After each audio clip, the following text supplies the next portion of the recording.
So this is our water kefir grains. It doesn't really matter the order that you do this. So you put the grains in.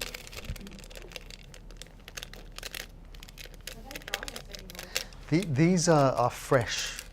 We have dry grains, but they're only for overseas customers because of the long transit time. Is it going to a sterilised jar or not that important? Not that critical. Use your normal kitchen hygiene, so wash hands, keep everything clean. Robin's section is a little bit different, where she's going to probably talk about more hygienic practices. For water kefir, I find in general, just good kitchen hygiene is enough. And then we get some water. Now just a note on water. The best water I find to use if you've got a tank, so a rainwater tank is the best we can use. It needs a very high mineral content type of water.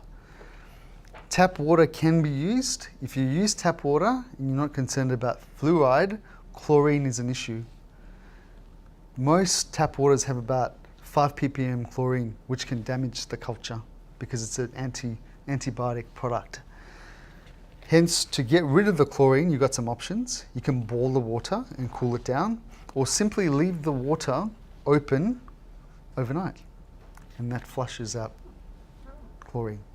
So some tips. I would stick to the ones that we recommend, which is spring water, rainwater, tap water. Filtered water is not recommended when you're first starting out. The reason why is because, as I mentioned earlier, water kefir needs a very rich mineral environment.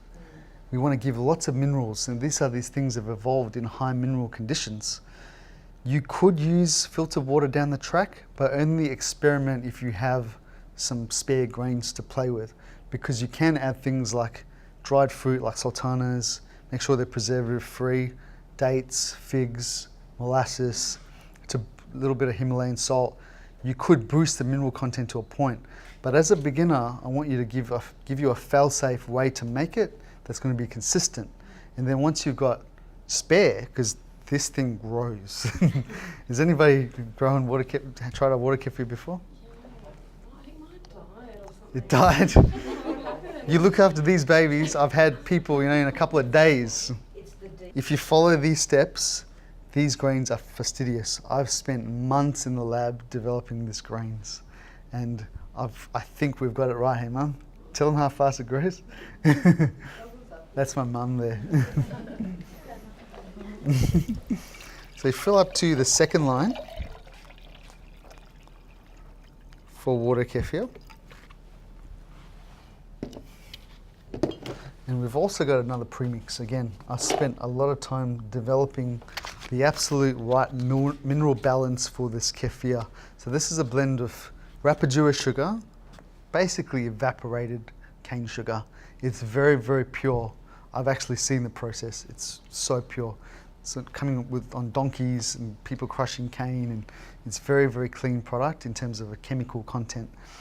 It's got molasses, it's got a little bit of salt and some bicarb in there as well, at the perfect ratio that I've formulated after many months in the lab.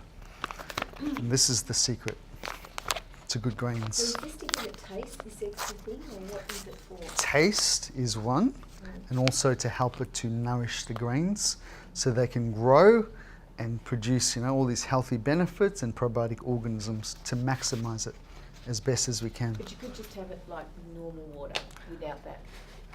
You have to add sugar. You have to add sugar. This is a premix. You could make it, there's recipes out there where it's just sugar and grains. Doing it this way is more fail-safe to work, because we've put all the R&D into developing this to make sure it works and it's consistent. And this is the same product we use in our production as well, so we know it works.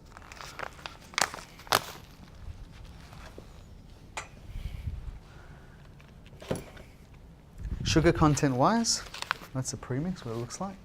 It's all blended up. It does produce a beautiful flavored water kefir as well. So about a tablespoon, you can go up to a couple of tablespoons, which is fine. So how many batches would one of these packets last. So this is around 150 grams. You can use probably a tablespoon at a go. So roughly 15 grams a batch. So 10 batches. Yeah, 10 batches. Yep. And so we just give this a mix. Like so. Can I get the water kefir going around, huh? You didn't? Did you pass it? No, beautiful. Just give it a quick stir. And you'll notice that you might see some black bits in there that are not dissolving. That's perfectly normal.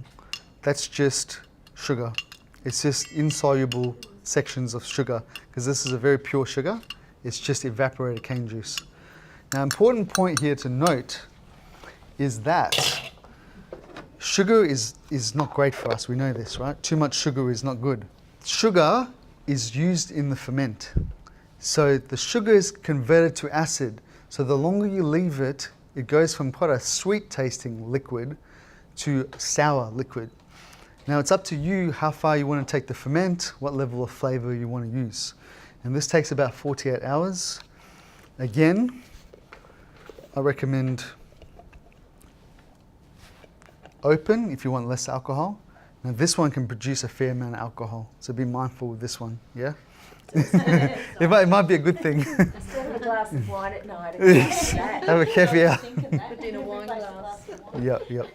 And this is a good point here to explore, that most store-bought product is not proper kefir or kombucha because they have to regulate the alcohol content.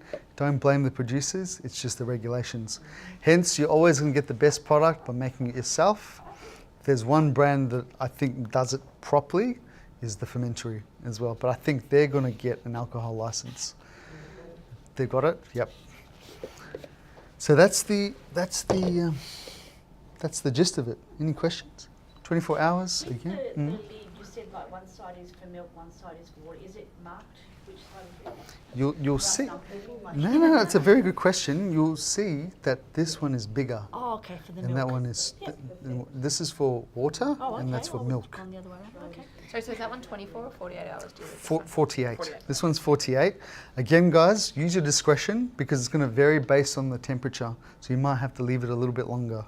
Okay? And does it go in the fridge as well when it's Absolutely. liking? Yep. Absolutely. So it just slows it down. Absolutely. The best thing to do is strain into a bottle. We have these bottles as well if you want to get them. Strain it, store it, and keep it. Now, a quick note on second fermentation. This is when you can do things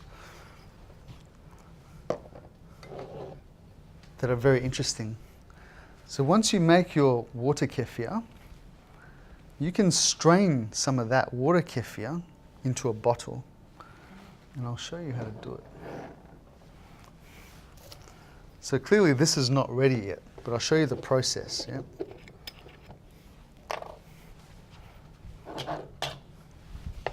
And this is how easy it is. 48 hours, it's ready, it's done. Lid open.